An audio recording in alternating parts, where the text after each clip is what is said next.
স্কলাৰশ্বিপত apply কৰিবৰ কাৰণে হেৰিখন লাগে, মানে ইনকাম চাৰ্টিফিকেটখন লাগে। ইনকাম চাৰ্টিফিকেটখনৰ কাৰণে তেতিয়া SDC অফিচ আছিলে লংকাত। নগাঁৱৰ পৰা মই ঘৰৰ পৰা আহি লংকালৈ গ'লোঁ, ইনকাম চাৰ্টিফিকেটখনৰ দৰখাস্তখন দিলোঁ। 11টামান বজাত মই দৰখাস্তখন দিলোঁ। মোৰ দৰখাস্তখন পাবলৈ মই অপেক্ষা কৰি আছোঁ 3টা বাজি গৈছে, 3:30 বাজি গৈছে, মই কাগজখন নাপাওঁ। কাগজখন এজন লাটমণ্ডল, তেতিয়া পৰা লাটমণ্ডল কোনোবা তেখেতৰ টেবুলত কাগজখন আছে। মই তেখেতক কৈ পেলাই ৰিকুৱেষ্ট কৰোঁ কাগজখন দিবৰ কাৰণে। তেখেতে যিকোনো কাৰণত কাগজখন দিব নিবিচাৰে, মোক হাতত নিদিয়ে।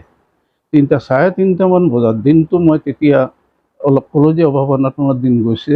মই লংকাৰ পৰা নীলবাগানলৈ ঘূৰি যোৱাৰ ভাড়াৰ পইচাখিনি মোৰ পকেটত আছে, একাপ চাহ খোৱাৰ পইচা নাই মোৰ তাত। 3:30লৈকে যেতিয়া অহা নাই, তেতিয়া এনে বয়সতো সৰু, ভয়ো লাগে। সাহস কৰি পেলাই SDC ছাৰৰ ৰুমত সোমালোঁ। সোমাই পেলাই ক'লোঁ, ছাৰ এনেকুৱা কথাটো, মোৰ কাগজখন মই ৰাতিপুৱাৰ পৰা ৰখি আছোঁ, কাগজখন মোক দিয়া নাই। তেতিয়া তেখেতে সেই বিশেষ ব্যক্তিজনক মাতি আনি পেলাই অলপ টানকৈ কিবা কিবি ক'লে।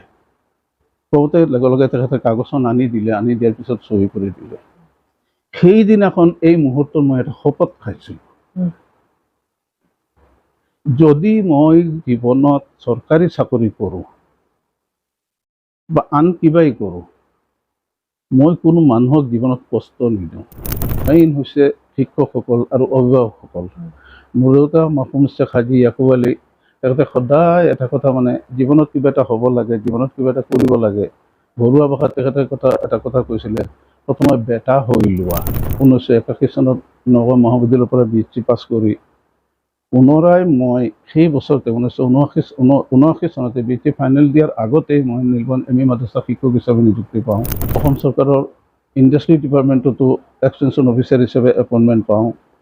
লগতে 1983 চনৰ জুলাই মাহতে ইউনাইটেড বেংকত মই নিযুক্তি পাওঁ। 2টা নিযুক্তি পত্ৰ একেলগে পালোঁ। পাই পেলাই 2টা তোলাচনী চাই পেলাই কিবা বেংকৰ চাকৰিটোৰ কাৰণে বেছি ভাল লাগিল, গতিকে বেংকতে জইন কৰিলোঁ।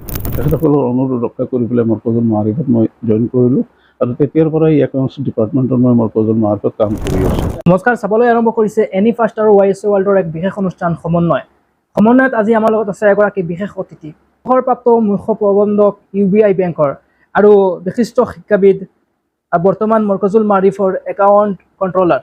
আপোনাক আমাৰ এই অনুষ্ঠানলৈ স্বাগতম জনাইছোঁ। মোৰ প্ৰথম প্ৰশ্নটো হ'ল যে যিটো সময়ত আপুনি উচ্চ শিক্ষিত হৈছে, যিটো সময়ত আপুনি উচ্চ শিক্ষা লাভ কৰিছে, উচ্চ শিক্ষা অৰ্জন কৰিছে, আমি জনামতে আপুনি যিখন অঞ্চলৰ পৰা বিলং কৰে, সেই অঞ্চলখন অতি পিছপৰা এখন অঞ্চল।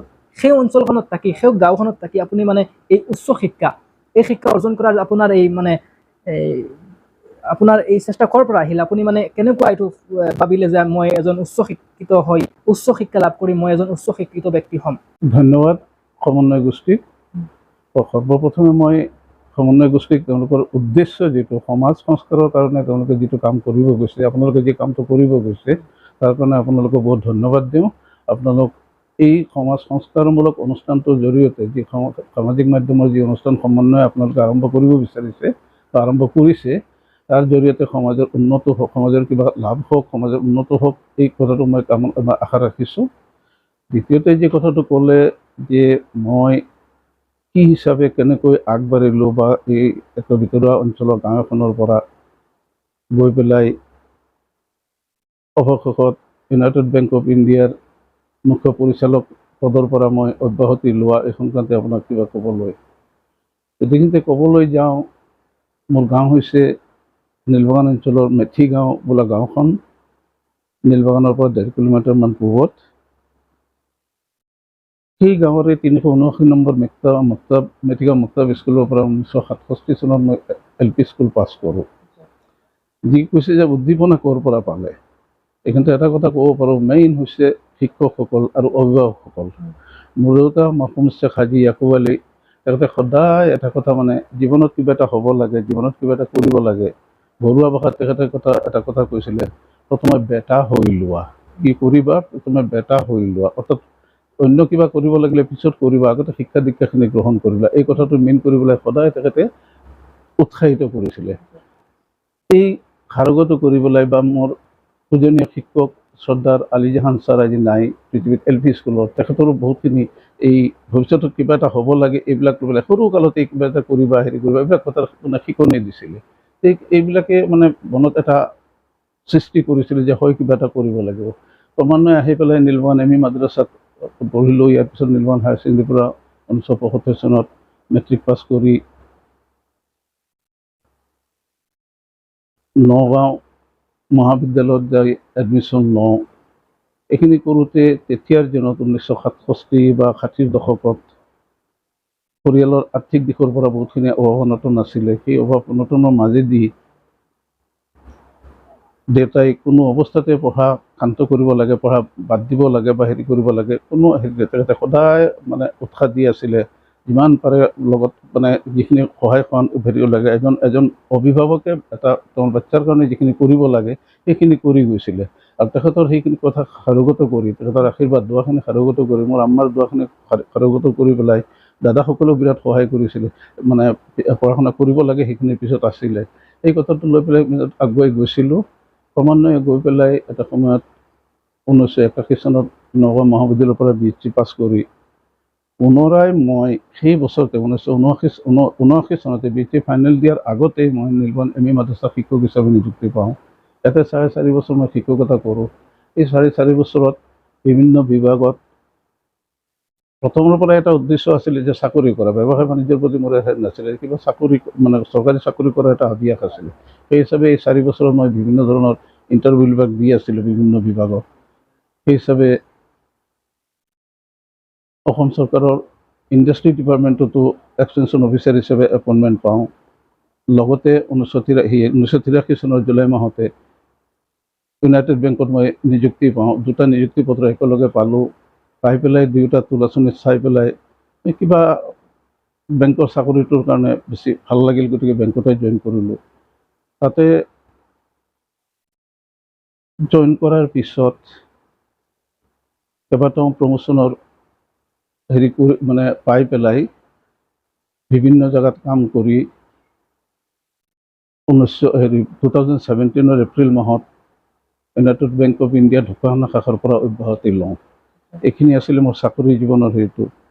তাৰ পৰা অব্যাহতি লোৱাৰ পিছত 17 চনত অব্যাহতি লওঁ। 17 চনৰ নৱেম্বৰ মাহত অক্টোবৰ মাহত বৰ্তমান মৰকজুল মাআৰিফৰ সভাপতি বৰ্তমান আজমল CS-ৰ মুখ্য উপদেষ্টা শামছুল হক চৌধুৰী ছাৰ আৰু লগতে দবকাৰ আমাৰ ফৰিদুদ্দিন ছাৰ, তেখেত দুয়োজন। তেতিয়া মই 2017 মোৰ পৰিয়াল লৈ মই গুৱাহাটীলৈ হেৰি কৰিলোঁ ছোৱালীখিনি শিক্ষাৰ কাৰণে, পঢ়া শুনাৰ কাৰণে মই গুৱাহাটীলৈ শিফ্ট কৰিছিলোঁ। তাতে গুৱাহাটীত গৈ তেখেতসকলে লগ কৰিলোঁ। লগ কৰি পেলাই এটা ৰিকুৱেষ্ট কৰি আবেদন কৰিলে যে মৰকজত মই আহিব লাগে, তেওঁলোকৰ অকণমান মানে তেতিয়া তেওঁলোকৰ কৈছে আৰু এতিয়া আমাৰ মৰকজত আহিবৰ কাৰণে তেখেতে এটা মোক ৰিকুৱেষ্ট কৰিলে।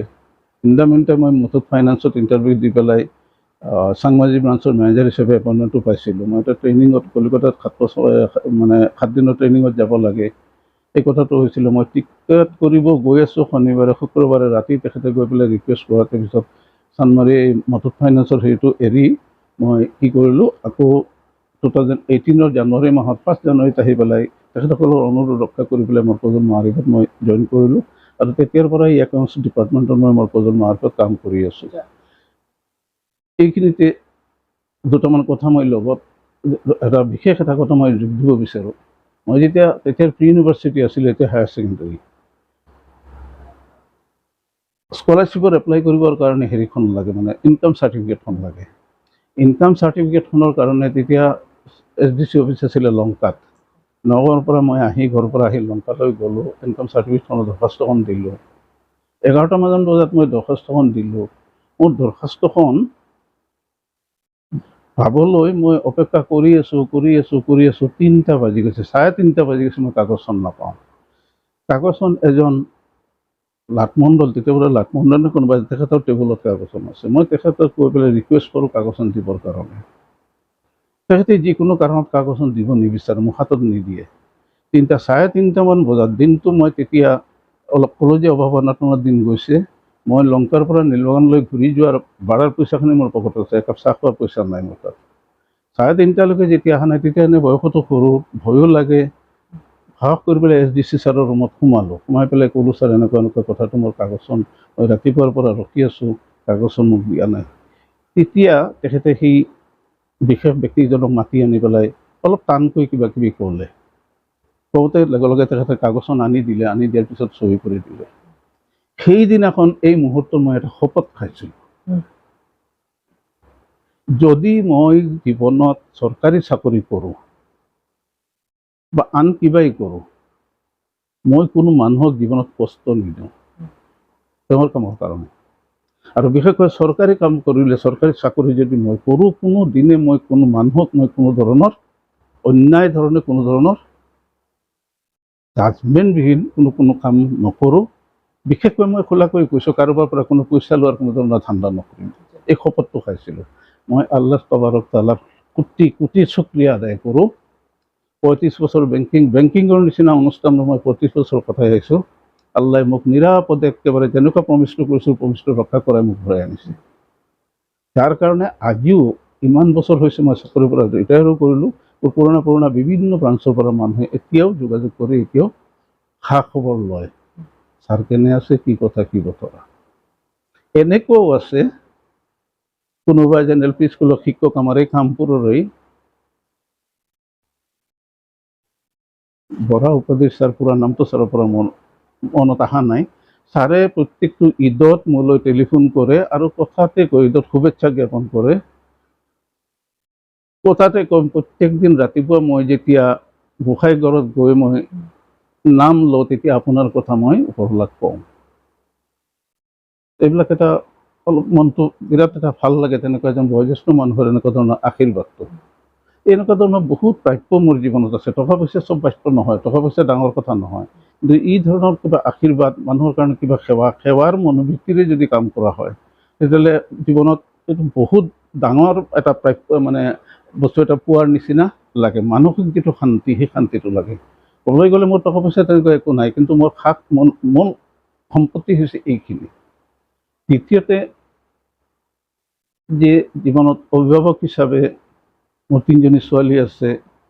ছোৱালী 3জনী, ডাঙৰজনী ডক্টৰ, মাজুজনী গ্ৰেজুৱেশ্যন কৰি ঘৰত তাই অনলাইন কিবা ব্যৱসায় কৰে, সৰুজনী এইবাৰ মাষ্টাৰ ডিগ্ৰী ফাইনেল দিছে।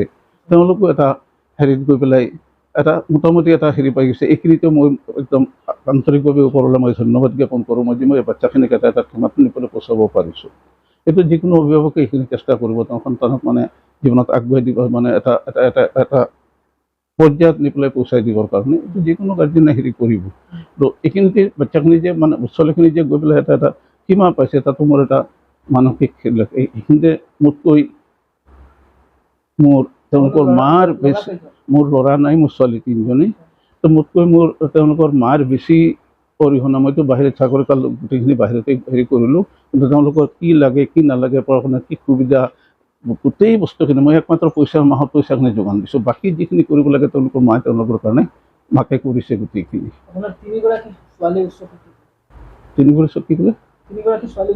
3জনে শিক্ষক, ডাঙৰজনী ডক্টৰ, এইবাৰ মাষ্টাৰ ডিগ্ৰী কমপ্লিট কৰিছে। হেৰিত আপোনাৰ পেথলজিৰ মাষ্টাৰ ডিগ্ৰী জাষ্ট কমপ্লিট কৰিছে।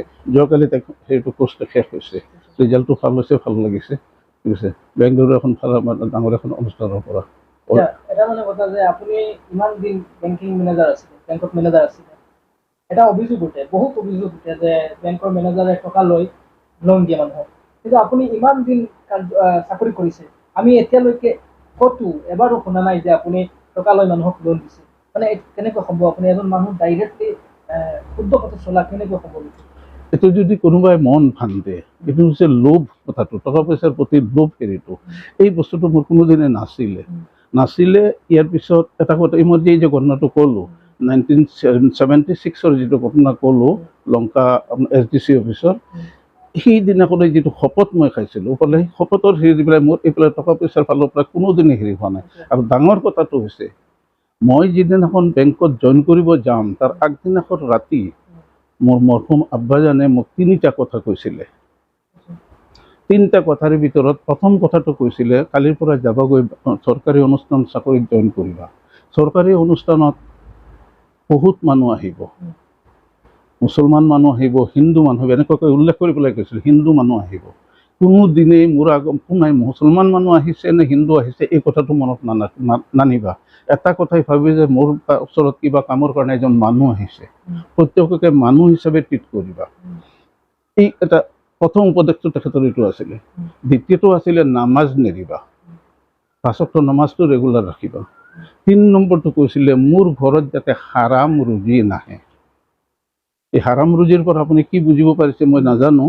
এই যে প্ৰশ্নটো আপুনি কৰিলে যে দ্বিতীয় উপায়ে মানুহৰ পৰা পইচা লোৱা, এই কথাটোৱে তেখেতে মেইন কৰিছিলে, যে কৈছিলে হাৰাম ৰুজি মোৰ ঘৰত যাতে নাহে। মই আল্লাহৰ শুক্ৰিয়া আদায় কৰোঁ, মোৰ দেউতাৰ 3টা কথাৰ ভিতৰত নামাজ মোৰ মাজে মাজে মিছ হৈছে কৰ্তব্যৰ খাতিৰত, কিন্তু বাকী 2টা কথা নামাজটো থাকিবই লাগিছিলে এইটোতো ধৰ্মৰ ফালৰ পৰা, বাকী 2টা কথা মই আখৰে আখৰে পালন কৰিছোঁ। মোক সেইকাৰণে মই আল্লাহৰ শুক্ৰিয়া আদায় কৰোঁ। টকা পইচাৰ প্ৰতি কোনো হেৰি নাই। মেইন কথাটো হৈছে মানুহক হেল্পিং এটিটিউড যে থাকে, আনক সহায় কৰাৰ সেইটো থাকে। মানুহ যদি মানুহৰ কামত নালাগে, ভূপেন হাজৰিকাইতো এটা ধুনীয়া গানো আছে, আজিকালি এইটো মানে এটা জাতীয় সংগীতৰ নিচিনাই গোৱা হয়। জাতীয় সংগীত কি নেশ্যনেল সংগীতেই ক'ব পাৰিম, এইটো মানৱতাৰ গান ক'ব পাৰোঁ। মানুহ মানুহৰ বাবে যদি নাভাবে কোনেনো ভাবিব সমনীয়াকৈ, কিমান ধুনীয়া গানটো। এই মুহূৰ্তত সম্পূৰ্ণ ধুনীয়াকৈ মোৰ অহা নাই মুখত। এই যে কি যে মানুহে মানুহৰ জংঘলৰ পৰা আহি জীৱ জন্তুৱে মানুহৰ কথা নাভাবিব, আৰু মানুহে মানুহৰ কাৰণে যদি নাভাবে, মানুহে যদি মানুহৰ কাৰণে সহায়ত মানে কামত নালাগে, তেতিয়া কোনে হেৰি কৰিব? এই মানৱতাৰ হেৰিটো, মানুহক সহায় কৰাৰ হেৰিটো মনোবিত্তটো থাকিলে তেতিয়া তেনেকুৱা ধৰণৰ কোনো হেৰি আশ্ৰয় নাপায় আহি পেলাই। 2 নম্বৰে কিবা চিন্তা কৰা, কাৰোবাৰ পৰা পইচা লোৱা, সেই কথাখিনি আহি পেলাই নাপায়। মানে আপুনি ধৰক সমাজত যদি জীয়াই থাকিব লাগে, মই দ্বিতীয় পক্ষ যি মোৰ সন্মুখত মানুহ আহিছে, মোৰ লগত যদি কোনোবা এজন মানুহ আহিছে লগ কৰিবলৈ, সেইজন কি সেইটো আমি চোৱাত কৈ সেইজন মানুহ এইটো চোৱা আটাইতকৈ বেছি দৰকাৰ। সেইটো মোৰ দেউতাই যিটো মোৰ আব্বাজানেতো মোক হেৰিটো সুধিছিলে, মোক যিটো মানে সাৱধান বাণী কৰি দিছিলে, 1983 14 জুলাইৰ ৰাতি তেখেতে মোক এছাৰ নমাজৰ পিছত মাতি নি পেলাই এইখিনি কথা, এই 3টা কথাই মোক কৈছিলে, আন একো কোৱা নাই। 3টা কথাই। 15 জুলাইত মই গৈ পেলাই বেংকত জইন কৰিছিলোঁ, মহিলাবাৰীত প্ৰথম জইন কৰিছিলোঁ। এই আগদিনাখন ৰাতি তেখেতে 3টা কথাই মোক কৈছিলে, কালিৰ পৰা যাবা, গৈ বাহিৰত যাবা, মানুহ পাবা, সমাজত কি কৰিবা, এই 3টা কথা তুমি মনত ৰাখি মই আজি কৈ দিলোঁ। প্ৰথম কথাটো তেখেতৰ মানে মোক দেউতা হিচাপে তেখেতৰ বয়োজ্যেষ্ঠ শিক্ষাদীক্ষা খুব এটা নাছিলে, কিন্তু 1952 তেখেতৰ LP স্কুলৰ শিক্ষক হিচাপে আছিলে, যিকোনো কাৰণত শিক্ষকতা এৰি দিছিলে। কিন্তু তেখেতৰ নীতি নিয়ম ইমান, আপোনালোকে হয়তো জানে তেখেতৰ জীৱনটো কেনেকুৱা আছিলে। তো এই কথাখিনি যে মই ৰাখিব পাৰিছোঁ, ওপৰলৈ শুক্ৰিয়া আদায় কৰোঁ। আজিলৈকে তেনেধৰণে যি হিন্দু মুছলিমে ভাৱটো যে নাহে মনত, মানুহ হিচাপে চবকে হেৰি কৰোঁ। বা জীৱনত বহুতখিনি মানুহক লগ পাইছোঁ, কথাই কথাই মানুহখিনিয়ে এই কথাখিনি গমো পাইছে যে মানুহজন এনেকুৱা এটা ভাৱধাৰাৰ মানুহ, এটা চিন্তাধাৰাৰ মানুহ, আৰু তেনেকুৱা 2-4 এনেকুৱাও হৈছে যে সেই কথাখিনিকেই মানুহখিনিয়ে অনুধাৱন কৰি পেলাই তেনেকুৱাও তেওঁলোকে এটা ৰাস্তা লৈছে। হওক আমাৰ মুছলমানেই হওক বা নন মুছলিমে কোনোবা হওক, তেনেকুৱা হেৰিটো লোৱাত মোৰ বহুতো হেৰি আছে। সেইটো মোৰ দেউতাই যিটো মোৰ আব্বাজানেতো মোক হেৰিটো সুধিছিলে, মোক যিটো মানে সাৱধান বাণী কৰি দিছিলে, 1983 14 জুলাইৰ ৰাতি তেখেতে মোক এছাৰ নমাজৰ পিছত মাতি নি পেলাই এইখিনি কথা, এই 3টা কথাই মোক কৈছিলে, আন একো কোৱা নাই। 3টা কথাই। 15 জুলাইত মই গৈ পেলাই বেংকত জইন কৰিছিলোঁ, মহিলাবাৰীত প্ৰথম জইন কৰিছিলোঁ। এই আগদিনাখন ৰাতি তেখেতে 3টা কথাই মোক কৈছিলে, কালিৰ পৰা যাবা, গৈ বাহিৰত যাবা, মানুহ পাবা, সমাজত কি কৰিবা, এই 3টা কথা তুমি মনত ৰাখি মই আজি কৈ দিলোঁ। প্ৰথম কথাটো তেখেতৰ মানে মোক দেউতা হিচাপে তেখেতৰ বয়োজ্যেষ্ঠ শিক্ষাদীক্ষা খুব এটা নাছিলে, কিন্তু 1952 তেখেতৰ LP স্কুলৰ শিক্ষক হিচাপে আছিলে, যিকোনো কাৰণত শিক্ষকতা এৰি দিছিলে। কিন্তু তেখেতৰ নীতি নিয়ম ইমান, আপোনালোকে হয়তো জানে তেখেতৰ জীৱনটো কেনেকুৱা আছিলে। তো এই কথাখিনি যে মই ৰাখিব পাৰিছোঁ, ওপৰলৈ শুক্ৰিয়া আদায় কৰোঁ। আজিলৈকে তেনেধৰণে যি হিন্দু মুছলিমে ভাৱটো যে নাহে মনত, মানুহ হিচাপে চবকে হেৰি কৰোঁ। বা জীৱনত বহুতখিনি মানুহক লগ পাইছোঁ, কথাই কথাই মানুহখিনিয়ে এই কথাখিনি গমো পাইছে যে মানুহজন এনেকুৱা এটা ভাৱধাৰাৰ মানুহ, এটা চিন্তাধাৰাৰ মানুহ, আৰু তেনেকুৱা 2-4 এনেকুৱাও হৈছে যে সেই কথাখিনিকেই মানুহখিনিয়ে অনুধাৱন কৰি পেলাই তেনেকুৱাও তেওঁলোকে এটা ৰাস্তা লৈছে। হওক আমাৰ মুছলমানেই হওক বা নন মুছলিমে কোনোবা হওক, তেনেকুৱা হেৰিটো লোৱাত মোৰ বহুতো হেৰি আছে। এখন সমাজ বা এটা জাতি আগুৱাই যাবলৈ শিক্ষা কিমান প্ৰয়োজন? চব শিক্ষা কিমান প্ৰয়োজন, ইছলাম ধৰ্মত প্ৰথম হেৰিটো হৈছে শিক্ষাৰ কথাটো। ৰসুল্লাহ সাল্লাল্লাহু আলাইহি ওয়াসাল্লামৰ ওচৰত যেতিয়া আল্লাহ তৰফৰ পৰা ফেৰিস্তা জিব্ৰাইল আলাইহিছ সালাম আহিছিলে, প্ৰথম বাণীটোও লৈ আহিছিলে শিক্ষাৰ কথাটো। শিক্ষা অবিহনে এটা জাতি, একেবাৰে এখন পৰিয়ালৰ পৰা আৰম্ভ কৰি এটা সমাজ, এখন জাতি, এখন কোনো অৱস্থাতে আগবাঢ়িব নোৱাৰে। শিক্ষাটো লাগিবই। এটা কথা মনত পৰে, আপুনি কওঁতে এইখিনিতে, তেতিয়া ষষ্ঠ মানত এটা বাক্য পঢ়িছিলোঁ ইংৰাজী এটা পাঠত, যে books are the chief carriers of civilization. Books are the chief carriers of civilization. সভ্যতাৰ মেইন বাহন হৈছে কিতাপ, আৰু সেই কিতাপেই হৈছে শিক্ষাৰ। যে শিক্ষা নহ'লে এটা জাতি, এখন সমাজ কোনো অৱস্থাতে আগুৱাই যাব নোৱাৰিব, সভ্য জাতি হিচাপে গণ্য নহ'ব। গতিকে শিক্ষাটো অসম্ভৱ ধৰণে প্ৰয়োজনীয়। মই কেতিয়াবা অৰ্থত মই বিশেষকৈ স্কুলীয়া ল'ৰা ছোৱালী পালে বা গাৰ্জেনসকলো পালে এটা কথাই কওঁ, যে বাচ্চাটোক পঢ়োৱাৰ কাৰণে চেষ্টাটো কৰোঁ। ল'ৰা ছোৱালী পালে তেওঁলোকক কওঁ, একদম যিমান পাৰা লাগি পেলাই নিজকে শিক্ষিত কৰি তোলা। নিজকে শিক্ষিত কৰিলে পিছত গৈ পেলাই তুমি কি কৰিবা, তোমাৰ কপালত কি আছে, কিন্তু কোনো ক'ব নাই। কালি মই কি কৰিম আজি মই ক'ব নোৱাৰিম, কিন্তু মোৰ এটা উদ্দেশ্য থাকিব লাগে যে মই এইখিনি জেগাত গৈ পেলাই পঢ়িম। এতিয়া বাচ্চাবিলাকো, বিশেষকৈ ল'ৰা ছোৱালীবিলাকক এইখিনি কথা কওঁ, তোমালোকে লাগি থাকা, পঢ়া শুনা কৰা, আৰু নিজকে অকল পঢ়া শুনা কৰি পেলাই অকল ডাঙৰ শিক্ষিত নহ'ব, তাৰ লগতে মানৱীয় যিখিনি গুণৰ দৰকাৰ, সুশিক্ষাৰ মানৱীয় নৈতিক যিখিনি শিক্ষাৰ দৰকাৰ, লগতে সেইখিনিও লাগিব। এইখিনিতে মই অলপ আগতে মই কৈছিলোঁ,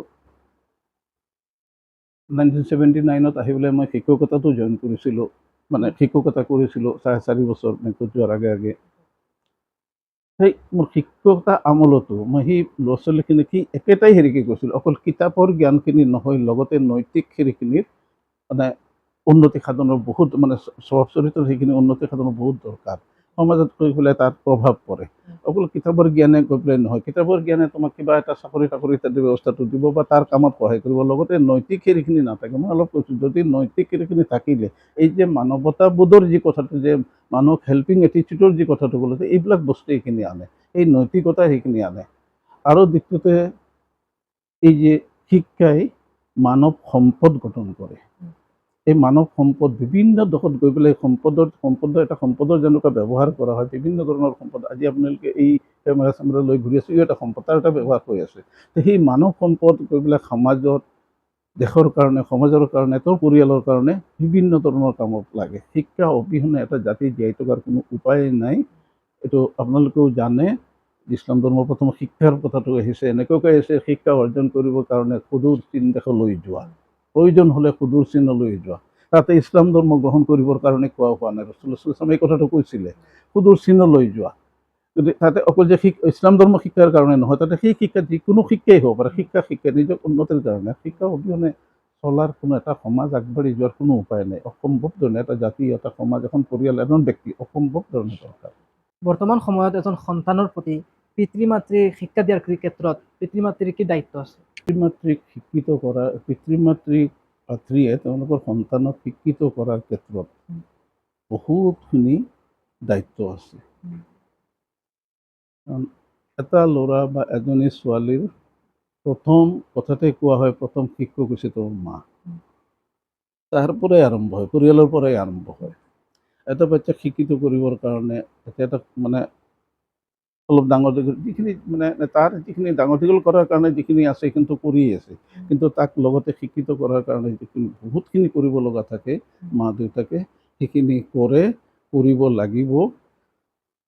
আজিৰ যিটো প্ৰজন্ম, প্ৰসংগত মই এটা কথা কৈছোঁ, যোৱা ৰাতি মোৰ মাজু ছোৱালীজনীয়ে মোক এটা প্ৰশ্ন কৰিছিলে। আমি এনেই কেতিয়াবা অলপ কথা পাতোঁ, কথাই ছোৱালীজনীয়ে কৈছিলে, আব্বা, তেতিয়াৰ আপোনালোকৰ সময়ৰ যি আছিলে, পঢ়া শুনাৰ যি সমাজৰ যি ব্যৱস্থা আছিল, আৰু বৰ্তমান হেৰিটো যি অৱস্থা, যি চেঞ্জটো আহিছে লাষ্ট 40 বছৰত, 45 বছৰত, আপুনি কোনটোক বেছি প্ৰিফাৰ কৰে?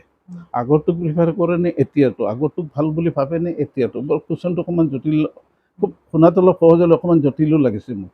মানে দুইজনে আমি মানে কথা পাতোঁতে যোৱা ৰাতিৰ কথাটো কৈছোঁ। তেতিয়া মানে এটা কথা ক'লোঁ, তেতিয়াৰ যিটো সময়ৰ কাৰণে সময়টো আছিল, এতিয়াৰ মানে ৱাৰ্ল্ডটো হৈছে চেঞ্জৰ হেৰিৰ লগতে সেই যে এটা সময় আছে, কথা আছে যে চেঞ্জিঙত যদি এডজাষ্ট কৰিব পৰা নাযায় তেতিয়া তিষ্ঠি থাকিব পৰা নাযাব। ইংলিছ চেণ্টেন্সটো মই এই মুহূৰ্তত মনত অহা নাই।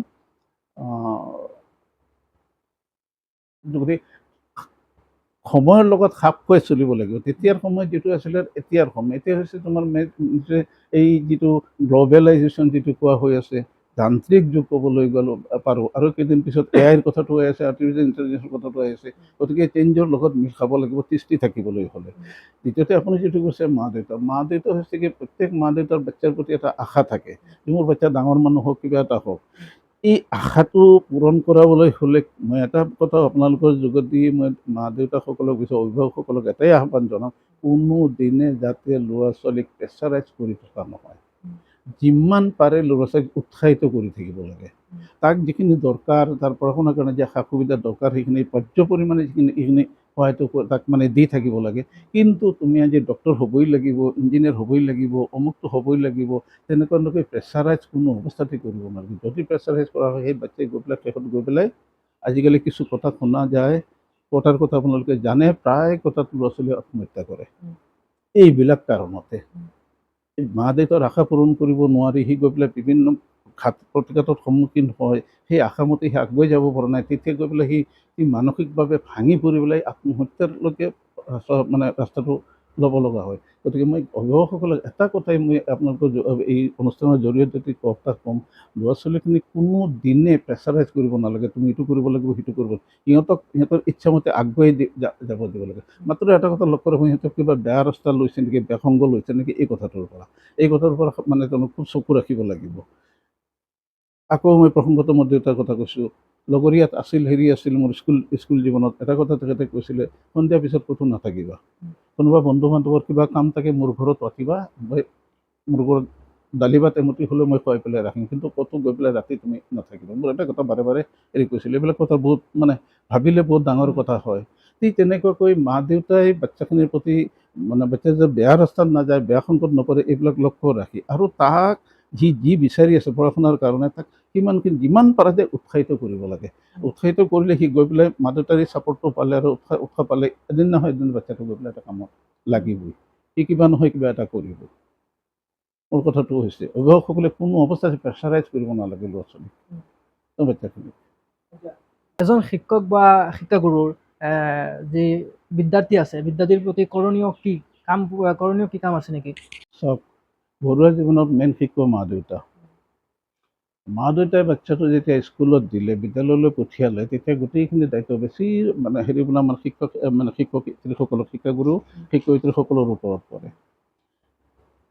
মই অলপ আগতে যেনেকৈ ক'লোঁ যে মা দেউতাই উৎসাহিত কৰিব লাগে, শিক্ষাগুৰুসকলেও ল'ৰা ছোৱালীক শিক্ষা দান কৰোঁতে অকল পাঠৰ শিক্ষাতে সীমাবদ্ধ নাথাকি বাচ্চাখিনিক নৈতিক শিক্ষাৰ ওপৰতো গুৰুত্ব দিব লাগে।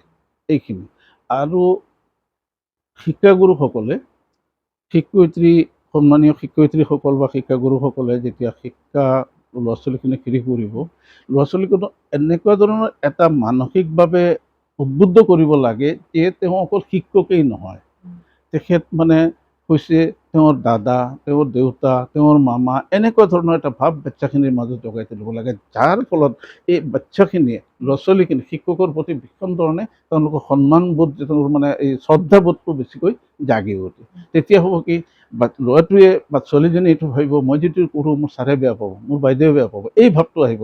এই ভাৱটো অনাবলৈ যদি পাৰে ছাৰসকলে, তেতিয়া কিন্তু সেই ছাৰ ছাকচেছ। কথাতে কিন্তু এটা কথা মোৰ মনত আছে, আমাৰ প্ৰয়াত ৰাষ্ট্ৰপতি ডক্টৰ APJ আব্দুল কালাম ছাৰে শিক্ষকৰ ক্ষেত্ৰত এটা কথা কৈছিলে, মই ক'ৰবাত পাইছিলোঁ এটা কথা, শিক্ষক ছাত্ৰ সম্বন্ধৰ ওপৰত এটা কথা কৈছিলে যে তুমি মোৰ আগে নাযাবা, মই তোমাক অনুসৰণ নকৰিব পাৰোঁ, তুমি মোৰ পিছে পিছে নাহিবা, তোমাক মই গাইড নকৰিব পাৰোঁ, তুমি মোৰ লগে লগে আহা। এই তিনিটা হেৰিৰ পৰা মই এটা কথা অনুমান কৰিছোঁ, ছাত্ৰ শিক্ষকৰ সম্পৰ্কটো বন্ধুৰ নিচিনা হ'ব লাগে। আগে যোৱাজন ডাঙৰ হয়, পিছত এখন সৰু আহে, লগে লগে গ'লে সাধাৰণতে বন্ধু বান্ধৱী একেলগে থাকে। এই কথাটো মই মোৰ যিটো মানে হেৰি মানে জ্ঞানে যিখিনি ধৰিছে তেখেতে এই কথাটো মেইন কৰিছে। আৰু সঁচাকৈয়ে যেতিয়া ছাত্ৰ শিক্ষকৰ সম্পৰ্কটো বন্ধু বান্ধৱীৰ নিচিনা যেতিয়া সম্পৰ্কটো হ'ব, ছাত্ৰ বা শিক্ষক শিক্ষয়িত্ৰীৰ লগত ছাত্ৰ ছাত্ৰীৰ যিটো সম্পৰ্কটো, তেতিয়া গৈ পেলাই ল'ৰা ছোৱালীখিনি তেতিয়া কি হ'ব, এই মনৰ যিটো শিক্ষকৰ প্ৰতি ভয় ভাৱ এইটো নাথাকিব। নাথাকিলে তেতিয়া গৈ পেলাই শ্ৰদ্ধা ভাৱটো থাকিব লাগিব। তেতিয়া গৈ বাচ্ছাখিনি আৰু বেছি আগবাঢ়ি যোৱাত উৎসাহিত হোৱাত শিক্ষা গ্ৰহণ কৰাত সুবিধাটো পাব। শিক্ষকৰ বহুতখিনি শিক্ষক সম্পূৰ্ণ মানে হেৰিখিনিয়ে শিক্ষকৰ ওপৰত, মা দেউতাৰ পিছতেই মানে বিদ্যালয়ৰ শিক্ষক শিক্ষয়িত্ৰী। তো মই অনুষ্ঠানৰ যোগেদি এটা কথাই ৰাখিম, আৰু চবে জানে, চবে কয়ও কথাটো, যে কিতাপৰ শিক্ষাৰ লগে লগে নৈতিক শিক্ষাখিনি যাতে এইখিনি এই ল'ৰা ছোৱালীখিনি কালিৰ গৈ পেলাই আমাৰ দেশৰ নাগৰিক, সুনাগৰিক। এই যে অলপ আগতে কৈছে যে মানৱ সম্পদ, এই মানৱ সম্পদ গঢ়াত শিক্ষক শিক্ষয়িত্ৰীসকলৰ মানে অৰিহণাৰ সীমা নাই, সীমাহীন। সেইকাৰণে বোধহয় মা দেউতাৰ পিছতে চবতকৈ বেছি শিক্ষক শিক্ষয়িত্ৰী শ্ৰদ্ধাৰ পাত্ৰ। আমি সৰুতে শুনিছিলোঁ মানে যদি ছাৰে বেট দি পেলাই মাৰে, তে সেই মাৰা জেগাখন হেনো বেহেস্তত যাব, স্বৰ্গত যাব। এনেকুৱাকৈ কি অৱস্থাত ৰাখিছে শিক্ষকৰ স্থান। প্ৰসংগত আৰু এটা কথা মনত আছে, হিষ্টৰিকেল ঘটনা এটা। শ্বাহজাহানৰ পুত্ৰ ঔৰংজেবৰ যোন শিক্ষক আছিলে, তেওঁক এদিনাখন নামাজৰ সময়ত অজুৰ পানী দি পেলাই ঔৰংগৰ ওচৰত খাৰা হৈ আছে। তেখেতে সেই হেৰিৰ পৰা অজুৰ পাত্ৰৰ পৰা পানী লৈ পেলাই নিজে অজু কৰি আছে। তেতিয়া শ্বাহজাহানে সেই উস্তাদজনক কৈছিলে, আপুনি কি কৰি আছে? আপোনাৰ ছাত্ৰজন ওচৰত আছে, সি পানীত বাকি দিব, আপোনাক পানী ঢালি দিব, আপুনি অজু কৰিব, আপুনি নিজে যে কিয় কৈছে তাক কওক কৰিবৰ কাৰণে। তাৰমানে শিক্ষকৰ যে মানে হেৰিখিনি মৰ্যাদাখিনি তেখেতে কি হিচাপে দিছিলে ঔৰংজেবৰ ক্ষেত্ৰত। কিন্তু শিক্ষক মানে তেখেতে সেই মৰ্যাদা সম্পন্ন ব্যক্তি শিক্ষক বা শিক্ষয়িত্ৰীসকল একৰ্ডিংলি তেখেতসকলে ল'ৰা ছোৱালীখিনিক কিতাপৰ শিক্ষাৰ লগতে নৈতিক শিক্ষাখিনি দিয়া, মানৱীয় মানৱ সম্পদ গঠন কৰাৰ কাৰণে, এখন সমাজৰ কাৰণে এজন মানুহৰ যি যি মানৱীয় গুণ আছে এইবিলাকখিনি বিকাশ কৰি দিয়াৰ দায়িত্বখিনি ছাৰ বাইদেউসকলৰ থাকে।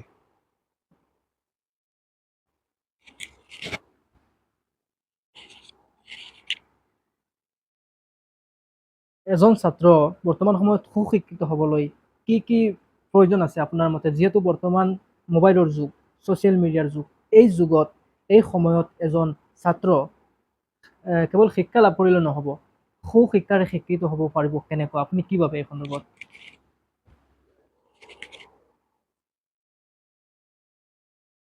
এজন ছাত্ৰই তখন জীৱন গঢ় দিবলৈ গ'লে এইমাত্ৰ মই যি ক'লোঁ মানৱীয় গুণ যিখিনি আছে সেই গুণখিনি দৰকাৰ। মানৱীয় গুণখিনি, আৰু সেইখিনিতো সৰুৰ পৰা তেওঁক একদিনত দুদিনত বস্তুখিনি গঢ় লৈ নুঠে। পৰিয়ালৰ পৰা আৰম্ভ কৰি স্কুল জীৱন, স্কুলৰ পৰা কলেজীয়া জীৱন, এই গোটেইখিনি সেই পৰিৱেশ পৰিস্থিতিৰ লগত তেওঁৰ মাথাত এটা কথা সোমাই ল'ব লাগিব যে মই মানুহ হ'ম, মই মানুহ হিচাপে জীয়াই থাকিম। যদি সেই কথাটো তেওঁৰ মূৰত সোমাই লয়, তেওঁৰ যদি ধ্যান ধাৰণত এই কথাটো আহি যায় যে মানুহ হ'ম, হয় মানুহ হ'বলৈ হ'লে বহুতখিনি মানৱিক গুণৰ কথা আছে, তেতিয়া গৈ পেলাই এই যে যেনেকৈ শিক্ষিত মানে শিক্ষাৰ লগে লগে যিমানেই ওপৰলৈ নাযায়, যিমান ডাঙৰ আজিকালি মাষ্টাৰ ডিগ্ৰী হৈছে, ডক্টৰেট লৈছে, কোনোবা ইঞ্জিনিয়াৰিং গৈ পেলাই কৰে, টপ লেভেল পাইছে, IAS IPS হৈছে, বহুত কিবা কিবি হৈছে, কিন্তু সেই যি মানৱীয় গুণখিনি সেইখিনিৰ লগত থাকিবই লাগিব। আজিৰ যুগত এই যি মানে যিটো ইনফৰমেশ্যন টেকন'লজি IT যিটো যি কৰিছে মোবাইল, ইয়াৰ ভিতৰত মোবাইলটো বহুত সময়ত দেখা যায় বহুত ক্ষতিকাৰক। যিকোনো বস্তুৰেই অৰিজিনেল সৃষ্টিটো হৈছে, অৰিজিনেল যোনে যি ইচ্ছা কৰি বনাইছিলে, য'ত চাইণ্টিষ্ট হওক কি হওক, বহুত বস্তু এনেকুৱা আছে, কম সময়ত মই এইখিনি নাযাওঁ। এই এটম বোমাটোৰ কথা কৈছে, এটম বোমাত যি উদ্দেশ্যত মানে হেৰি কৰিছিলে আলফ্ৰেড নোবেলে যি উদ্দেশ্যত কৰিছিলে, কিন্তু সেই উদ্দেশ্যত আজি এইটো ব্যৱহাৰ হোৱা নাই। তেওঁ দুখ প্ৰকাশ কৰি গৈছে, কিন্তু ক'ৰবাত মই পাইছিলোঁ যি উদ্দেশ্যত এটম বোমাটো তেওঁ হেৰি কৰিছিলে, মানৱৰ সহায়ৰ কাৰণে, এই যে পাহাৰ পৰ্বত ভাঙি পেলাই ৰাস্তা ঘাট কৰাৰ কাৰণে কৰিছিলে, তেনেকুৱা এটা ধ্যান ধাৰণা হৈছিলে। কিন্তু আজি গৈ পেলাই ক'ত কি হৈছে, তাত বস্তুটোৰ প্ৰয়োগৰ ওপৰত গৈ পেলাই নিৰ্ভৰ কৰে। এই মোবাইলটোৰ কথাটো আহে, মোবাইলটো যে তাৰ ব্যৱহাৰৰ ওপৰত নিৰ্ভৰ কৰিব, আৰু সেই কথাটো বাচ্ছাখিনি, বিশেষকৈ সৰু সৰু ল'ৰা ছোৱালীখিনি বাচ্ছাখিনি মূৰত সোমাই দিব লাগিব।